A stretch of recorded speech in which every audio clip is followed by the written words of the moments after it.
Esmaeil Baghaei, thank you so much for joining 60 Minutes Australia. First of all, what is the Iranian government's response to the expulsion of the Iranian ambassador, Ahmad Sadeghi? It's regrettable. We think what the Australian government did was unjustified because we as Iran, we value our relationship with Australia. From 1968, when we first established our diplomatic relation with Australia, so far we have managed to have a respectful relation with Australia. And I think Australians have good reputation in Iranian public. So it came all as a surprise to see that the Australian government decided to cut down our diplomatic relations. So what explanation was your government given for the expulsion?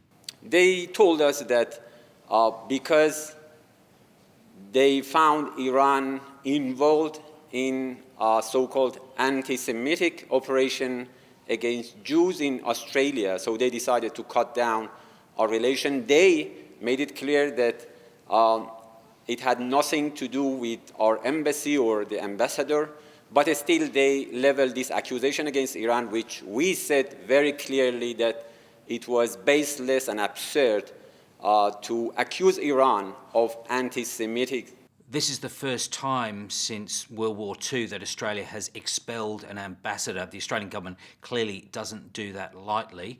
Yeah, we understand that it was the first time that the Australian government acted as such. That's why we think it was completely unjustified, because, as I said, anti-Semitism has nothing to do in our culture, history, religion. No one can believe in Iran that this accusation has any basis in reality. It is simply a fabrication. We have our analysis why the Australian government decided to level such accusation against Iran. Okay, what is your analysis then? You see, I think it is not a coincidence that less than 10 days after Benjamin Netanyahu's scathing letter to Prime Minister Albanese and giving him a sort of ultimatum to do something against anti-Semitism, the Australian government decided to cut down diplomatic relations with Iran. And we all know that the Australian public was outraged at the genocide in Palestine. For the past months, the Australian people poured into the streets of Melbourne, Sydney, and other cities to protest against atrocities in Palestinian territories. And of course, the Israeli government didn't like that. So, they accused Prime Minister of Australia of weakness, and then gave him an ultimatum until, I think, 23rd September to do something on anti-Semitism. And I think some people, perhaps in the Australian government, decided to find the easiest way to please or appease Benjamin Netanyahu by accusing Iran of anti-Semitism. Well, let's turn to the central allegations against Tehran, your government. Australian intelligence agencies say that they have credible evidence that Iran is behind the funding and orchestration of two violent acts of anti-Semitism, arson attacks on the Adas Israel synagogue in Melbourne and a kosher restaurant in Sydney. Is this true? This is absurd. Secondly, I think this is the same ASIO that in 2003 tried to fabricate similar information, similar data, in order to substantiate the allegations of weapons of mass destruction in Iraq, because they wanted to push Australia into the war by the United States against Iraq. And everyone knows now that the accusation of WMD in Iraq was simply baseless and untrue. Well, you mentioned intelligence agencies in Australia. I'm told that they have forensically analysed the money trail between Australia and traced it right back to Tehran and to key figures, some figures in the Islamic Revolutionary Guard Corps. What do you say to that? They have provided no evidence of such accusation, and we have categorically denied this accusation. And by the way, please bear in mind that Mossad was cooperating with ASIO. And it's like consulting with Jeffrey Epstein on finding traces of human trafficking. So consulting with Mossad and Iran, everyone knows that Mossad is trying to fabricate information against Iran, tries to adversely affect our diplomatic relations with our partners, with our friends, with other countries. So this is another evidence that this has been a sort of false flag operation, perhaps orchestrated by the Israeli spy agency, simply in order to divert attention from the main issue in our region and globally. The main issue in our region is the genocide that has been going on for the past 2 years. And the fact that even Australians, that side of the world, are so infuriated that they decided to protest and to demand the stopping of this atrocious genocide means that the Israeli government has tried simply to find, as I said, the easiest solution by diverting attention from the very atrocities that are going on in our region. You deny Iran's responsibility. Do you at least denounce the attacks, these attacks of anti-Semitism? As I said, the history of Iran's coexistence with Jews, Christians, Zoroastrians does not need for me or any other official authority to explain. You can come to Tehran and other cities and go to our synagogues without even being monitored because they feel safe here. Please, again, don't forget that we have been at war with Israel. They attacked us. They waged an unprovoked act of aggression against Iranians. Can you imagine that there has been not a single incident of even verbal attacks against any fellow Jews? It means that Iranians have learned through their rich histories to coexist with all other religions. So we categorically deny any such operation. There has been no such things as anti-Semitism in Iranian history, religion, or policy. You say that Australia has fallen victim to a Mossad plot, but Australia, like the US and Canada, has listed the Islamic Revolutionary Guard as a terrorist organisation. In your own words, what is it? What is the work that the IRGC actually does? The fact that the United States did something against Iran doesn't mean that it is logical, or it is legal, or it is just. The history of hostility of the United States against Iranian people is clear to everyone. What is regrettable is the fact that other countries follow the US path. And again, please, do not forget that this was the same United States that started a war of aggression against Iraq with the accusation of WMD, and other countries in the West, unfortunately, followed suit. So it doesn't mean that because the United States said something, it is true or just. Now, you've not answered the question, though. What is it, in your own words, that the IRGC actually does, given that international agencies believe that the IRGC is responsible for up to 200 attacks since 1980? Who made that claim? There are when you say international agencies, I think you are referring to intelligence, the United States intelligence agencies or Mossad or others.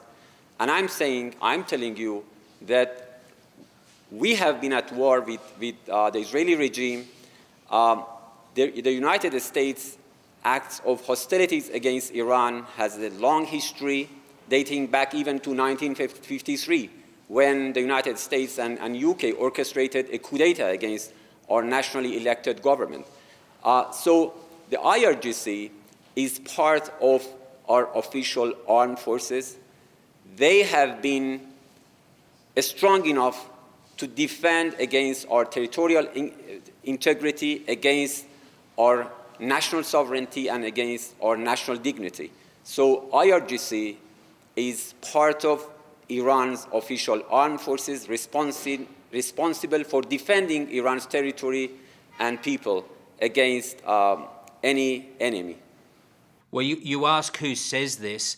These attacks have been reported in Africa, Europe, Asia, and in Britain alone, there has been a sharp rise, up to 20. Britain alone says it's foiled more than 20 attacks by Iran in just the past 3 years. As I said, it's simply untrue. You see, this is a campaign of disinformation and misinformation that has been propagated by the United States and Israel against Iranian. This is part of Iranophobia because they know that IRGC is a strong force against Iran's enemies. It's being reported in Australia by authorities that the Iranian diaspora here in Australia is regularly being watched and harassed. Is this also untrue? We have a large Iranian-Australian community in Australia. We regard them as our dear fellow Iranians. And again, by the way, they are adversely affected by cutting down of our diplomatic relations because the consular support and services that should regularly be provided to our fellow citizens abroad would be somehow disrupted by Australian government's decision to cut down diplomatic relations. If it's not the Iranian government, who is doing it? As I said, we categorically deny any such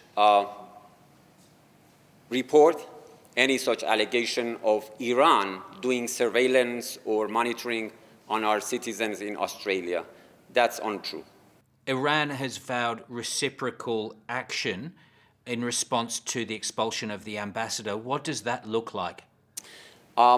We have made it clear that we didn't welcome cutting down of our diplomatic relations with Australia.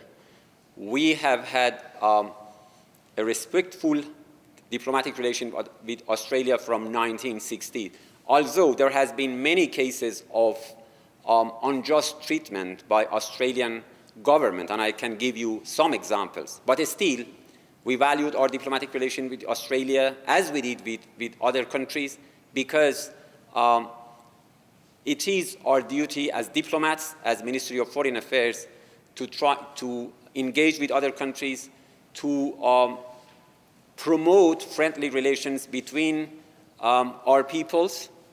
So people-to-people relations are very important for us. We didn't welcome cutting down of our diplomatic relations, but we had to reciprocate.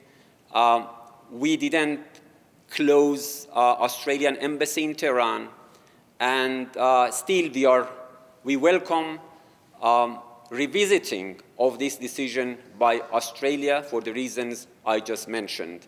What assurances can you give to the 2,000 to 4,000 Australians in Iran at the moment? Are they safe? Of course they are. They are our citizens. What of the up to 2 Australians who are in Iranian jails? What guarantees can you give for their safety? Everyone who commits a crime or does any wrongdoing, as is the case in your country, in other countries, they should be tried before courts of law.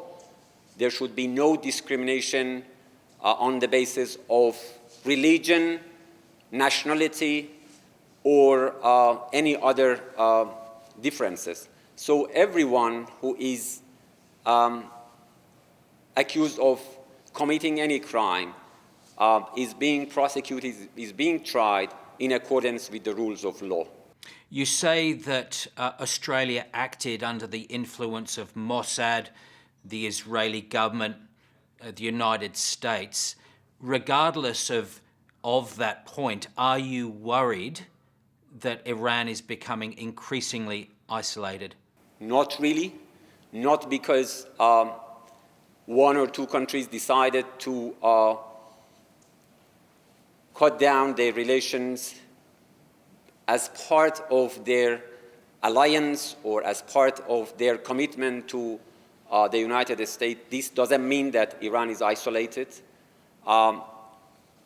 We enjoy a very flourishing relationship with our neighbors. Imagine what happened after Israeli and United States attack against Iran. This was an act of aggression that was recognized by our friends and globally. Our president was in Beijing. Still, he's in Beijing for summit of Shanghai Cooperation Organization. We have very good relationship with other countries, and we are keen to develop our relations on the based on mutual respect and mutual benefits with each and every country on the world. What will it take for Iran to live peacefully alongside Israel? We in our region, we as a country which inherits a very rich and historic civilization, we have never attacked any other country in the region. For the past 200 years, just look at our history. The problem with the Israeli regime is because of their actions, because of their genesis, because they have occupied the lands of another nations. Look what is happening just for the past 2 years. I'm not referring to the past 8 decades. What are they doing to the Palestinians and to the broader region? Is it Iran that is occupying the lands of 2 other nations? Is it Iran that is bombarding on a daily basis Syria, Lebanon, Yemen, and other countries? Was it Iran that attacked Israel? So what is very important for the mainstream media, for the Western public to know, is to please recognize the facts and do not take everything that you are hearing from the mainstream media as granted. The fact on the ground is that Israel has been occupying the lands of Palestine. Israel has been acting against Palestinians. They have been very clear that the Palestinian state has no place in their mindset. They are talking about the big Israel, meaning that they want to occupy the lands of many countries in their neighborhood. So instead of asking Iran, I think you have to ask this question from the Israeli regime and demand their genocide in Palestine and their crimes, their aggressions against other countries of the region to stop. But do you, as a spokesman for the Iranian government, do you respect Israel's right to exist? As I said, our position is very clear. Our position is a principled position. And even if you go to the history of Iran's position before the revolution, go to 1948, when the partition resolution was adopted in United Nations General Assembly, Resolution 181, the Iranian representative there warned against the establishment of this entity in disregard for the rights of the Palestinians. Still, our position is that let's make a referendum, a democratic way of deciding on the destiny of this entity. So all Jews, Christians, and Muslims should be able to participate in a free referendum to decide on the governance system that should govern on the historical Palestinian lands. That sounds very much like a no in terms of the question as to whether you respect. Why do you think so? You are coming from a liberal democracy.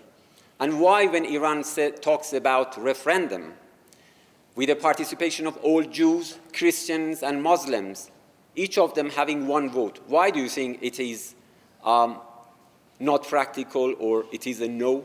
Because you are putting conditions on recognizing statehood in the same way that you might assert that Palestine's statehood should be recognized. Let me put it another way. Do you think the Palestinians, the Palestinian people, have the right to self-determination or not? My view is not in question here, but the view of the Australian government is that the time has come to recognise Palestinian statehood. But let me move on because time is short. Donald Trump says that Iran's nuclear facilities at Fordow, Natanz, Isfahan were obliterated. What is Iran's assessment of the damage? This is a very complicated issue.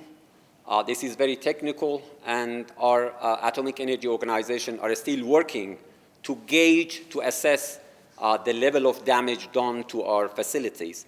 But apart from that, I think the American president's confession of their attacks means that they are blatantly admitting the wrongful acts they have done to Iran. And that makes their responsibility, their international responsibility for this wrongful act even heavier, because they know that what they did was unjust, was unlawful, and still they are taking pride in attacking our country.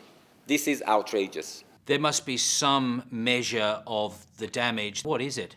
Of course. It has been damaged. It has been badly damaged.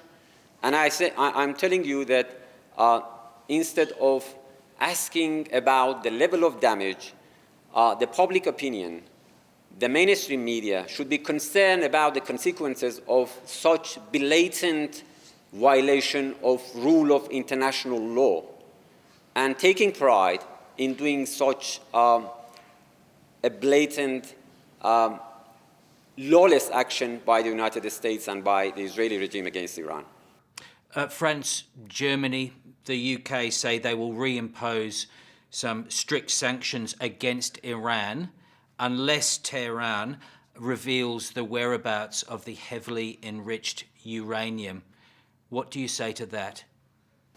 Again, this is another manifestation of absurdity, because all the countries you refer to, they have been part of Iran nuclear deal. That deal still exists. That's annexed to a consensus UN Security Council resolution. And instead of criticizing Israel and the United States for violating that United Nations Security Council resolutions, they are blaming Iran for not disclosing the whereabouts of our materials. Our materials were in the same place that came under unlawful attacks by the United States and by Israeli regime. So they should shoulder their responsibility as sovereign states. They should have condemned such attacks instead of now asking Iran about the whereabouts of our materials. And again, please bear in mind that our facilities have been under strict monitoring by the IAEA 24 hours. So this is the first time that peaceful nuclear facilities of a member state of the NPT is being attacked by two nuclear-armed militaries. And I think that that was a tremendous blow to NPT, to rule of law at the international level, and to all the basics that we as human civilization take pride in. So it should not be taken lightly simply as an attack by the United States and Israel against something that they deem it as dangerous to them. You cannot find a single rule of law or logic under international law that authorizes such attacks against another sovereign state. Finally, Minister, if Anthony Albanese, our Prime Minister, was sitting opposite you, what would you say to him? I would simply say that you should take pride in your people, because your people are decent people of conscience that decided to protest against what is going on in our region. They decided to protest against atrocities that have been killing our fellow human beings, not only by bombing them, but also through starvation. And instead of appeasing the Israeli regime because of their ultimatum, please rely on the will and conscience of your people and try to stand on the right side of history. What plans does Iran have to try and repair the relationship with Australia? You see, it was Australian government that decided to cut down diplomatic relations. It was not vice versa. It was not Iran that initiated this diplomatic row. But we are open-minded because I said we value our diplomatic relations with every country, including with Australia. So it is for the Australian government to decide what really fits their nation's interest. I understand that there are still consular section of our embassy in Australia that is working, and we are happy about that because we would be able to provide necessary services to Iranian communities there. And we have simply reciprocated what they have done, and we have been self-restrained in terms of our reaction to what they did. Esmaeil Baghaei, thank you so much for your time on 60 Minutes. Thank you so much.